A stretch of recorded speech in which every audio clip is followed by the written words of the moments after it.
প্রিয় ছাত্রছাত্রীরা, তোমরা দেখছো তোমাদের প্রিয় YouTube channel institute of school mathematics. আমরা আজকে নবম শ্রেণীর একটা নতুন অধ্যায়, দশম অধ্যায় লাভ ক্ষতি, এটা সম্পর্কে আলোচনা করব।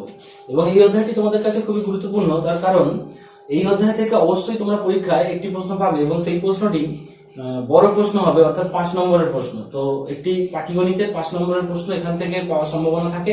সঙ্গে শর্ট কোশ্চেন তোমরা 1 নম্বর 2 নম্বরেরও পেতে পারো। তো এটা নাম্বার পাওয়ার জন্য যেমন গুরুত্বপূর্ণ, তার সঙ্গে সঙ্গে এটা আমাদের দৈনন্দিন জীবনের সঙ্গে সম্পর্কিত একটা অধ্যায়।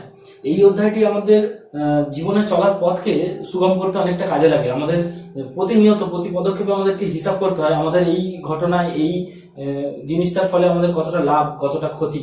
তো সেই লাভ ক্ষতির পরিমাপ করাই আমরা এই অধ্যায়ে শিখবো। তো চলো, অবশ্যই তোমরা ভিডিওটি সম্পূর্ণ শেষ পর্যন্ত এবং স্কিপ না করে দেখবে। চলো শুরু করা যাক।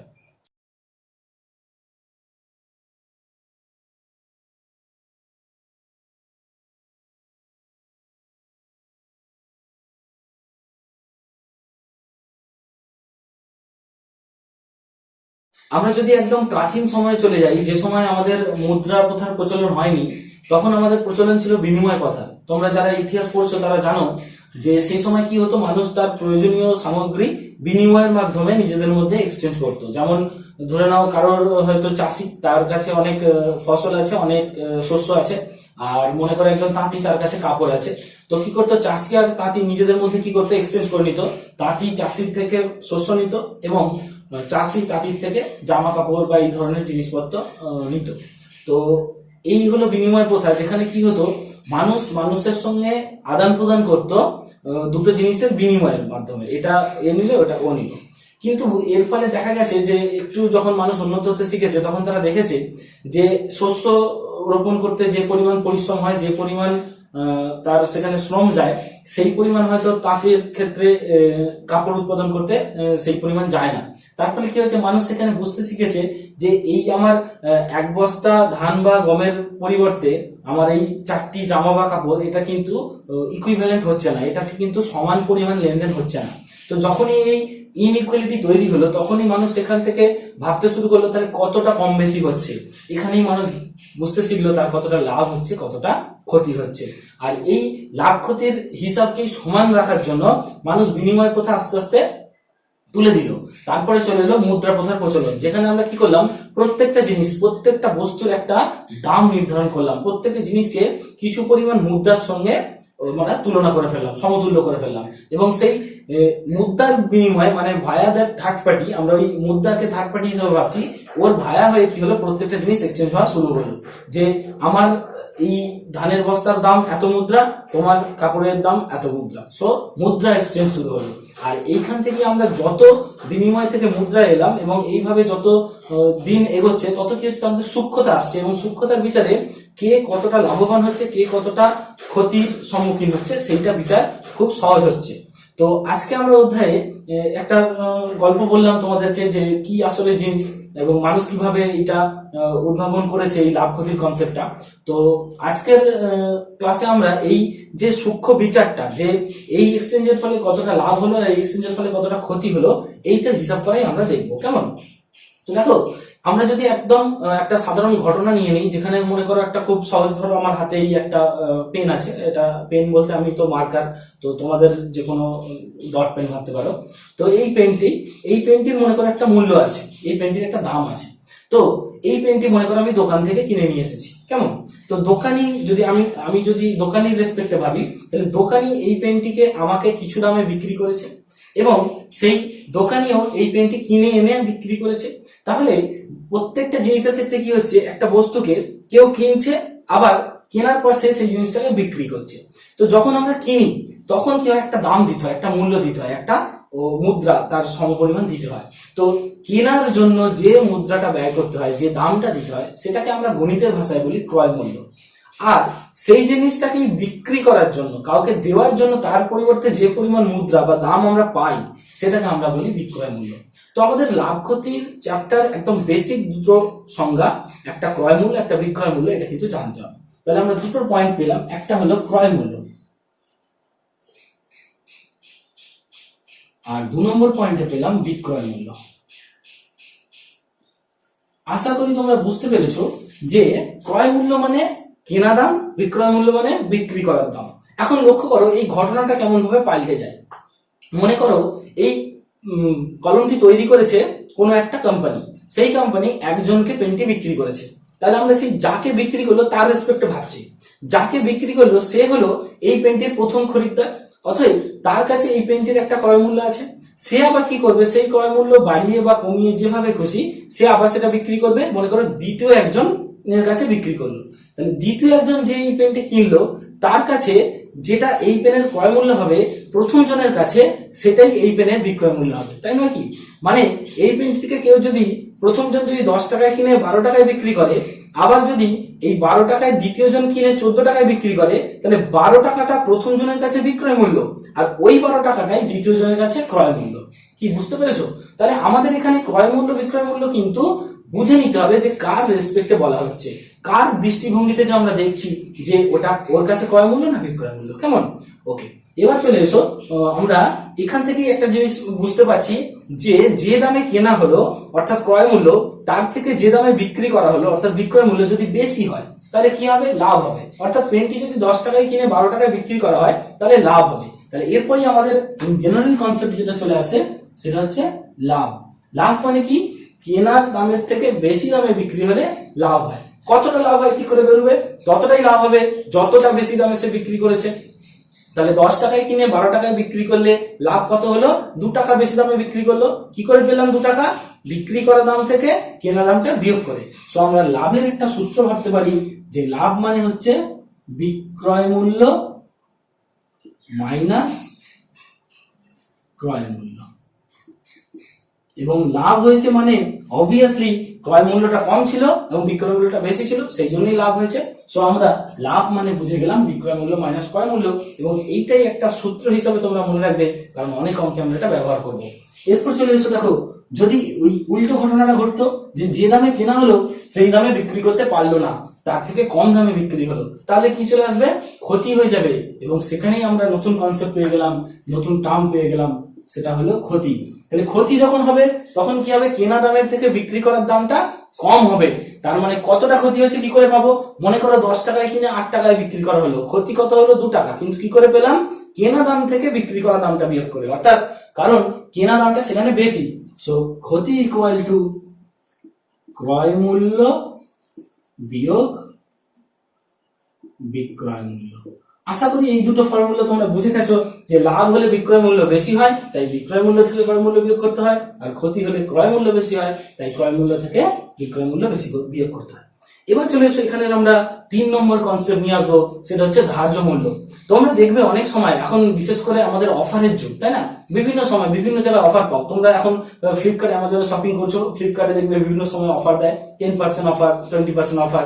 আবার দেখবে অনেক সময় তোমরা যে বই কেনো, তোমরা যখন সেশন শুরু হয় বই কেনো, বইতে দেখবে বইয়ের দোকান থেকে ছাড় দেওয়া হয়, এত% ছাড়, এত% ছাড়, এরকম একটা কথা তোমরা শুনে থাকো। এবং এই যে অফারটা দেওয়া হয় এবং বিভিন্ন জিনিসে তোমরা জামা কাপড়ে পেয়ে থাকো, বইপত্রে পেয়ে থাকো, সমস্ত রকম জিনিস এখন অফারের যুগ। তো এই অফারের ফলে যে কি হয়, আমাদেরকে ছাড় দেওয়া হয়। এখন এই ছাড়টা কিসের উপর দেয়? তোমরা লক্ষ্য করবে, যদি এই পেনটার কথা ভাবো, দেখবে এই পেনটাতে হয়তো লেখা আছে এর দাম 15 টাকা। এই পেনে দেখবে প্রিন্টেড লেখা আছে 15 টাকা, এমআরপি রুপিস 15 টাকা দেখবে লেখা আছে। কিন্তু দোকানি যখন তোমাকে বিক্রি করছে তখন ওই 15 টাকাটায় বিক্রি করছে না, কি করছে? বলছে 15 টাকার উপর তোমাকে কিছুটা ছাড় দিয়ে দেবো, 5 টাকা ছাড়। তাহলে তুমি ক টাকায় পেলে পেনটা? 10 টাকায় পেলে। তার মানে দোকানি তোমাকে পেনটা 10 টাকায় বিক্রি করলো। তাহলে পেনটার দাম লেখা ছিল 15 টাকা, কিন্তু দোকানি তোমাকে বিক্রি করলো 10 টাকায়। তাহলে এই যে একটা দাম লেখা ছিল, আমরা দেখো কেনা দাম, ক্রয় মূল্য বিক্রয় মূল্য হচ্ছে যেটা আমাদের হাতে এক্সচেঞ্জ হচ্ছে, একদম হার্ড মানি বা ক্যাশ মানি, কিন্তু ধার্য করে আছে, এর মধ্যে যেটা লেখা আছে সেটা এর মধ্যে ধার্য করা আছে, সেইটাকে আমরা কি বলি? ধার্য মূল্য। মানে যেটা তার মধ্যে প্রিন্টেড থাকে আর যাকে আমরা এখনকার ভাষায় বলি এমআরপি রুপিস, যে এইটাই হলো ধার্য মূল্য। সো আমরা এরপর একটা নতুন টার্ম পেলাম, সেটা হচ্ছে ধার্য মূল্য। ধার্য মূল্য মানে কি? ধার্য মূল্য মানে হচ্ছে যে দামটা এর ঠিক করা আছে, কোম্পানি থেকে এটা ঠিক করে দিয়েছে এর দাম এত টাকা। এবার তুমি তার থেকে কম দামে বিক্রি করো, কম দামে কেনো, কম দামে বিক্রি করো, কোনো অসুবিধা নেই, কিন্তু ওটাতে লেখা আছে। ক্লিয়ার? তো আমাদের 3 ধরনের মূল্য, একটা ক্রয় মূল্য, একটা বিক্রয় মূল্য, একটা ধার্য মূল্য। ধার্য মূল্য মানে যেটা লেখা আছে, ক্রয় মূল্য মানে যে দামে কিনছি, বিক্রয় মূল্য মানে যে দামে বিক্রি করছি। কেমন? আর লাভ হলে তো কি হবে, বিক্রয় মূল্য মাইনাস ক্রয় মূল্য, ক্ষতি হলে ক্রয় মূল্য মাইনাস বিক্রয় মূল্য। এবার কথা হচ্ছে যখনই ধার্য মূল্যের কথা এলো এবং গল্পক্রমে তোমরা বুঝে গেলে যে ধার্য মূল্যতে 15 টাকা থাকতে পারে কিন্তু সেই দামে বিক্রি না হয় তার থেকে কিছুটা ছাড় দেওয়া হয়, তাহলে যখনই ধার্য মূল্যের কনসেপ্ট আসবে তখনই সেখান থেকে কি আসবে, ছাড়ের কনসেপ্ট আসবে, অফারের কনসেপ্ট আসবে। সো আমরা এখানে দেখতে পাচ্ছি এরপরের কনসেপ্ট চলে এলো ছাড়। তো ছাড়টা কিসের উপর দেওয়া হয়, ছাড়টা ধার্য মূল্যের উপর দেওয়া হয়। কখনো বলা থাকতে পারে ধার্য মূল্যের উপর 5 টাকা ছাড়, মানে যা লেখা আছে 5 টাকা ছেড়ে দেওয়া হলো, মানে 5 টাকা কম হয়ে গেল তার বিক্রয় মূল্য, বোঝা গেল, বা যে কিনছে তার কাছে ক্রয় মূল্য। ক্লিয়ার? এবার চলে এসো আমরা এরপরের একটা কনসেপ্ট, ধরো দুটো উদাহরণ দেখছি। আমরা মনে করছি যে কোনো একটা কলম, আমরা এই কলমটার কথা ভাবছি যে 10 টাকায় কেনা, 10 টাকায় কিনে 12 টাকায় বিক্রি করা হলো। আচ্ছা, আমরা এরকম ভাষা লিখছি তার কারণ এখন আমরা ক্রয় মূল্য ও বিক্রয় মূল্য ব্যবহার করছি না। 10 টাকায় কিনে মানে 10 টাকা হলো তার ক্রয় মূল্য, আর 12 টাকায় বিক্রি করা হলো মানে 12 টাকা তার বিক্রয় মূল্য। তো আমরা একটা এই কলমটা 10 টাকায় কিনে 12 টাকায় বিক্রি করা হলো। আর একটা বস্তু মনে করো, সেটা অন্য কোনো কোম্পানির কলম, ধরো এই কলমটা, সেটা মনে করো আমরা 20 টাকায় কিনলাম, 20 টাকায় কিনে মনে করো 22 টাকায় বিক্রি করা হলো, তাহলে দুটি কলম, একটা 10 টাকায় কিনে 12 টাকায় বিক্রি করা হলো, একটা 20 টাকায় কিনে 22 টাকায় বিক্রি করা হলো। তাহলে দেখো আমরা এই জায়গায় কি বলবো বলতো, লাভ হয়েছে না লস হয়েছে, মানে ক্ষতি হয়েছে? এই জায়গায় বলবো লাভ হয়েছে, তার কারণ বিক্রয় মূল্য বেশি। ক টাকা লাভ হয়েছে? লাভ কি করে পাবো, বিক্রয় মূল্য মাইনাস ক্রয় মূল্য, তার মানে 10 12 বিয়োগ 10, অতএব আমরা কত পাচ্ছি বলতো, এর ক্ষেত্রে আমরা কি পাচ্ছি, লাভ ইকুয়াল টু 12 বিয়োগ 10 সমান 2 টাকা। আর এই ক্ষেত্রে কি হয়েছে দেখো তো, এই ক্ষেত্রে 20 টাকায় কিনে 22 টাকায় বিক্রি করেছে, তাহলে লাভ হয়েছে না ক্ষতি হয়েছে? লাভ হয়েছে, কারণ বিক্রয় মূল্য বেশি। লাভ কত দেখো, লাভ হচ্ছে তোমার 22 মাইনাস 20, তার মানে 2 টাকা। সো আমরা দুটো ঘটনা তৈরি করলাম এবং দুটো ঘটনাতেই দেখো লাভের পরিমাণ সমান। কিন্তু একজন যদি ব্যবসায়িক দৃষ্টিভঙ্গি থেকে দেখো, সেই ব্যবসায়ী কখনোই বলবে না যে দুটো লাভ সমান। কেন বলতো, তার কারণ এই 2 টাকা লাভ করার জন্য ওই ব্যবসায়ীকে 10 টাকা ইনভেস্ট করতে হয়েছে, 10 টাকার বিনিময়ে সে 2 টাকা পেয়েছে। আর এই ব্যবসায়ীকে 2 টাকা লাভ করার জন্য 20 টাকা ইনভেস্ট করতে হয়েছে, 20 টাকার বিনিময়ে সে এই লাভটা পেয়েছে। তো লাভের পরিমাণটা এক হলেও লাভের ব্যাকগ্রাউন্ডে এক নয়। এখানে 10 টাকার বিনিময়ে 2 টাকা লাভ, এখানে 20 টাকার বিনিময়ে 2 টাকা লাভ। মানে এই ব্যবসায়ী যদি এই 20 টাকা পেতো, তাহলে এইরকম দুটো পেন বিক্রি করতো, একটায় 2 টাকা আর একটায় 2 টাকা, মোট 4 টাকা লাভ করে ফেলতো। তাহলে কি লাভটা এক? লাভটা এক নয়। লাভটা ডিপেন্ড করছে, লাভটা কিসের উপর করছে, ক্রয় মূল্যের উপর করছে। ক্রয় মূল্য কত হলে লাভ কত, এই ক্রয় মূল্যের সঙ্গে লাভের একটা পারস্পরিক সম্পর্ক আছে, যে ক্রয় মূল্যের সঙ্গে লাভ যে কেমন ভাবে বাড়ে কমে। যদি মনে করো আমরা দেখতে পাচ্ছি যে ক্রয় মূল্য 10 টাকা হয়ে যে লাভ হলো, 20 টাকা হয়ে একই পরিমাণ লাভ পেয়েও আমরা ঘটনাক্রমে বলছি এর ক্ষেত্রে লাভটা বেশি, তুলনামূলক বেশি।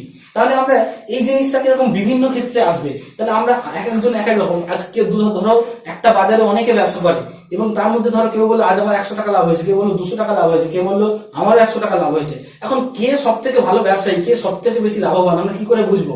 তাহলে আমাদেরকে বুঝতে গেলে সবাইকে একই স্কেলে এনে ফেলতে হবে, সবাইকে একই ক্রয় মূল্যে এনে ফেলতে হবে এবং একই ক্রয় মূল্যে বিচার করে দেখতে হবে যে তাদের লাভ কার কম বেশি হচ্ছে, কেমন? তো আমরা কি করব, সেই একই লাভটা, একই ক্রয় মূল্যটা কি করে ফিক্স করবো, আমরা ধরে নিচ্ছি সবাইকে 100 থেকে নিয়ে চলে যাব। তো দেখো এর উপর আমরা সিম্পল একটা ঐকিক নিয়ম করবো, যে ঐকিক নিয়ম আমরা একদম ক্লাস 5 থেকে বা তারও নিচু ক্লাস থেকে করে আসছি, সেটা করবো। তো দেখো এখানে কি বলছে, 10 টাকায় কিনে 12 টাকায় বিক্রি করা হলে লাভ হয় 2 টাকা। তাহলে আমরা এইটা ভাবছি যে এটাকে একটা ঐকিক নিয়ম করবো। তো এটার ঐকিক নিয়মটা ধরো আগে করছি, তাহলে 10 টাকায় লাভ 2 টাকা, কেমন? এটাই তো হচ্ছে ওই ঘটনা। এবার এটাকে আমরা 100 নিয়ে যাবো। কিভাবে নিয়ে যাচ্ছি, 1 টাকায় লাভ কি হবে বলো, 10 টাকায় যা লাভ হবে 1 টাকা তার থেকে কম লাভ হবে, তাহলে 2/10 টাকা। আর 100 টাকায় লাভ, এটাকে আমরা কি হবে, আরো বেশি হবে, সো 2 × 100/10 টাকা। এবং দেখো এটা কেটে গেল, তাহলে এটা হলো আমাদের 20 টাকা, কেমন? এই লাভটা হলো এইটার ইকুইভ্যালেন্ট 100 টাকায় নিয়ে গেলে, মানে সেই লোকটা যদি 100 টাকা, মানে ধরো আরো বেশি কলম বিক্রি করতো, এরকম 10টা কলম বিক্রি করলে সে 100 টাকার সমতুল্য হতো, তাহলে তার 20 টাকা লাভ হতো। আর এইটার বেলায় যদি নিয়মটা করি, দেখো তো কি হয়, এটার বেলায় যেটা হয়, তাহলে 20 টাকায় লাভ হয় তোমার 2 টাকা, 1 টাকায় লাভ হবে 2/20 টাকা, আর 100 টাকায় লাভ হবে 2 × 100/20 টাকা। দেখো 0 0, এটা কেটে গেলে হচ্ছে 10 টাকা। সো দেখো এর ক্ষেত্রে লাভটা হলো 100 টাকায় সমতুল্য লাভ 10 টাকা, এর 100 টাকায় সমতুল্য লাভ 20 টাকা, এবং এই ক্ষেত্রে দেখছি দুজনেই সমান টাকা ইনভেস্ট করেছে। তাহলে কার লাভটা বেশি বলবো একজন ব্যবসায়িকের দৃষ্টিভঙ্গি থেকে? অবশ্যই এই লাভটা বেশি। আর এই যে পদ্ধতি যে 100তে নিয়ে গিয়ে তাদেরকে তুলনা করা, সেইটাকেই আমরা বলি শতকরা। আমরা যদি 100তে নিয়ে গিয়ে কোনো লাভ নির্ণয় করি তাকে আমরা বলি শতকরা লাভ, মানে 100 টাকায় লাভ। তাহলে এই যে ভাষাটা যে 100 টাকায় লাভ, দেখো এই যে ভাষাটা 100 টাকায় লাভ, এই জিনিসটাকেই আমরা বলি শতকরা লাভ। তাহলে আমরা একটা নতুন কনসেপ্ট পেলাম, শতকরা লাভ। শতকরা লাভ মানে 100 টাকায় লাভ। আর এইটা যদি লাভ না হয়ে ক্ষতি হতো, যদি কম দামে বিক্রি করতো, তাহলে একই কনসেপ্ট আমরা 100তে নিয়ে গিয়ে যেটা করতে পারতাম সেটা হচ্ছে শতকরা ক্ষতি, সেটা হচ্ছে 100 টাকায় ক্ষতি। তো এবারে আমরা এই ঘটনাটাকে দেখো কিরকম ভাবে ম্যাথমেটিক্যাল রূপ দিই। আমরা এই ঘটনাটা কি ছিল, 10 টাকা জিনিসটার দাম 2 টাকা সেখানে লাভ হয়েছিল, তাই তো?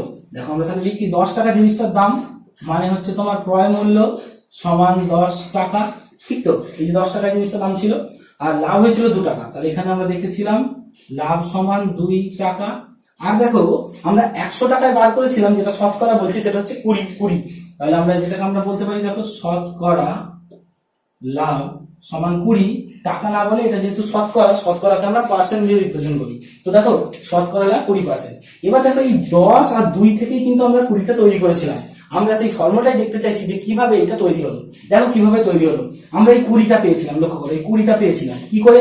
20টা পেয়েছিলাম এইভাবে, দেখো 2 ইন্টু 100/10 এইভাবে পেয়েছিলাম, থাকি না 20টা এইভাবে পেয়েছিলাম। দেখো এটাকে আমরা কিভাবে দেখাচ্ছি, আমরা এটাকে এইভাবে লিখতে পারি কি, দেখো তো 20 ইন্টু 10 সমান 2 ইন্টু 100।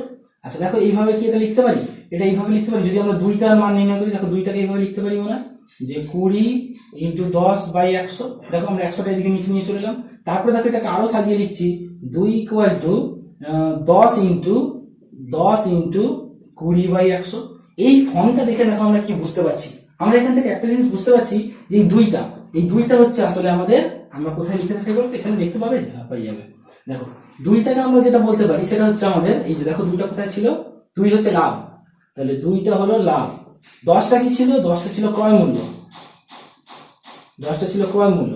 আর 20/100, 20টা কি ছিল? শতকরা লাভ, শতকরা লাভ। আর নিচে 100টা 100। তাহলে দেখো আমরা একটা ফর্মুলা পেয়ে গেলাম। কি ফর্মুলা বলো তো?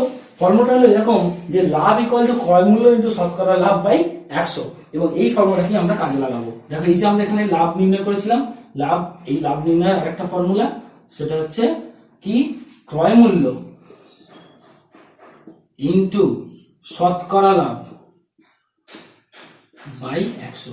দেখো আমরা এই যে ফর্মুলাটা করলাম, এই ফর্মুলাটা আসলে কোথা থেকে তৈরি হয়েছে? কিচ্ছু না, আমরা একটা ঐকিক নিয়ম করেছিলাম, এই ঘটনাটা ঐকিক নিয়ম করলাম, ঐকিক নিয়মটাকে আমরা রিভার্স করে সাজিয়ে এটা তৈরি করলাম।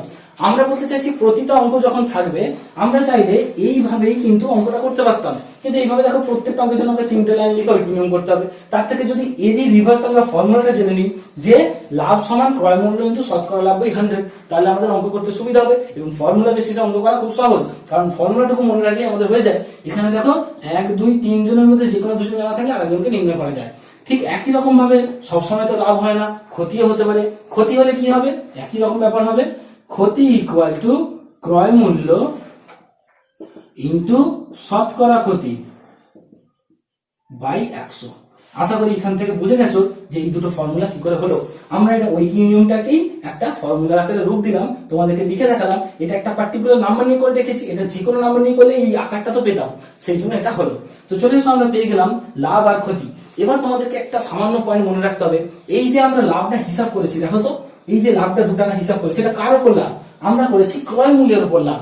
যখন অঙ্কের মধ্যে শুধু লাভের কথা বলা থাকবে, শুধু ক্ষতির কথা বলা থাকবে, তখন বুঝবো আমরা এই কথাটা বলছে যে ক্রয় মূল্যের উপর লাভ, ক্রয় মূল্যের উপর ক্ষতি। কিন্তু অঙ্কে যদি এরকম বলা থাকে যে বিক্রয় মূল্যের উপর লাভ বা ক্ষতি, তাহলে আমাদের কি করতে হবে? এই ফর্মুলাটা ব্যবহার করা যাবে না, সেক্ষেত্রে আমরা একটু অন্যরকম ফর্মুলা ব্যবহার করবো এবং যখন অঙ্ক আসবে তখন বুঝবো।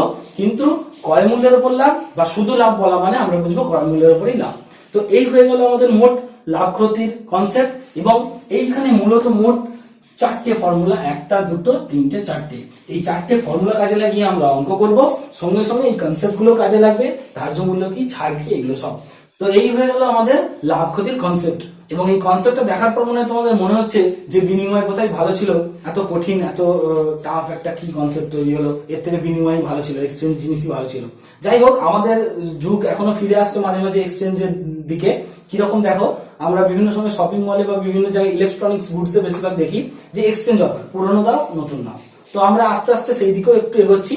তা হলেও যেহেতু আমাদের বেশ কিছু এখনো গণনা লাভ ক্ষতির ওপর, বিনিময় প্রথার বদলে মুদ্রা প্রথার উপর দাঁড়িয়ে আছে, তো আমাদেরকে এটা জানতেই হবে এবং এটা আমাদের জীবনযাত্রাকে সুগম করবে। তো অবশ্যই এইভাবে আমি যে ফর্মুলার বেসিসে অঙ্ক করাবো পরের ক্লাস থেকে, তোমরা দেখবে যে কোনো রকম সমস্যা হবে না এবং লাভ ক্ষতি খুব ইজি চ্যাপ্টার, খুব ইন্টারেস্টিং চ্যাপ্টার এবং এর সঙ্গে তোমরা বাস্তবে রিলেট করতে পারবে। কেমন?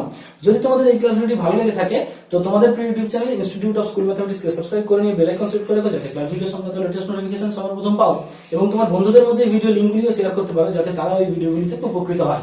আর পরবর্তী ক্লাসে আমরা কোষে দেখি 10.1 এর সমস্যাগুলোর সমাধান নিয়ে ফিরে আসছি। কেমন?